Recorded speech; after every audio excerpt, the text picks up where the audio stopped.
மார்கழி மாதம் வெண்பொங்கல் இல்லாமையா இருக்கும். ஸோ கண்டிப்பாக நம்ம டெய்லியும் சுவாமிக்கு பொங்கல் நைவேத்தியம் பண்ணுவோம். ஸோ அந்த வெண்பொங்கல் ரெசிபி தான் நான் உங்களோட ஷேர் பண்ணிக்க போகிறேன். அதுக்கு 1 கப் பச்சை அரிசியோட 1/2 கப் பயத்தம்பருப்பு நல்லா கடைஞ்சிட்டு இந்த மாதிரி எடுத்து வச்சுட்டு இருக்கேன்.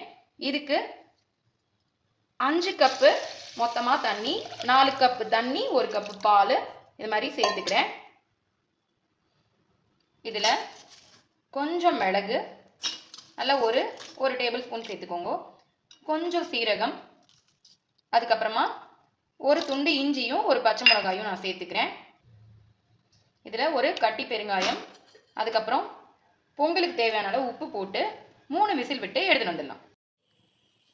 இப்போது 3 விசில் விட்டு ஸ்டீம் போயிட்டு இதை நல்லா மசிச்சு விட்டுக்கிறேன். ஃபஸ்ட்டு இதை இப்போ நம்ம கரண்டியால் நல்லா மசிச்சு எடுத்துட்டாச்சு.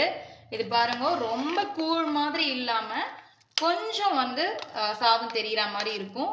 அப்படி இருந்தால் தான் பொங்கலுக்கு நல்லாயிருக்கும். இப்போ இதுக்கு ஒரு தாளிப்பு கொடுக்க போகிறோம். நல்லா நெய் 100 கிராமுக்கு மேலே நெய் இருக்கும். நான் ஆல்ரெடி காய வச்சுருக்கேன். அதில் ஒரு கொத்து கருவேப்பிலை, கொஞ்சம் முந்திரி பருப்பு, அவ்வளோதான். இதை பொன்னிறமாக வறுத்து இந்த மசிச்சு வச்சிருக்க இந்த பொங்கல் மேலே போட்டுட்டோம் அப்படின்னா சூப்பரான வெண்பொங்கல் ரெடி. ஆல்ரெடி நம்ம பெருங்காயம், உப்பு, மிளகு, ஜீரகம், இஞ்சி, பச்சை மிளகாய் எல்லாமே போட்டுட்டோம். ஸோ 2 நிமிஷம் இது ஃப்ரை ஆனோடனே இது தலையில் எடுத்து கொட்ட போகிறோம். அவ்வளோதான். இப்போ இதை எடுத்து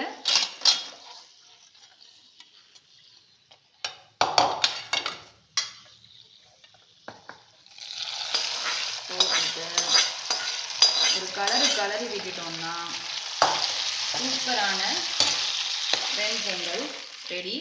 இந்த மாதிரி நீங்கள் எப்பயுமே பொங்கலுக்கு மேலாப்புற நெய்யை விட்டு அப்படியே ரொம்ப போட்டு குத்தாமல் கலர்னீங்கன்னா நல்லா சூப்பராக உங்களுக்கு தலைன்னு நெய் முதக்கிற வெண்பொங்கல் கிடச்சிடும்.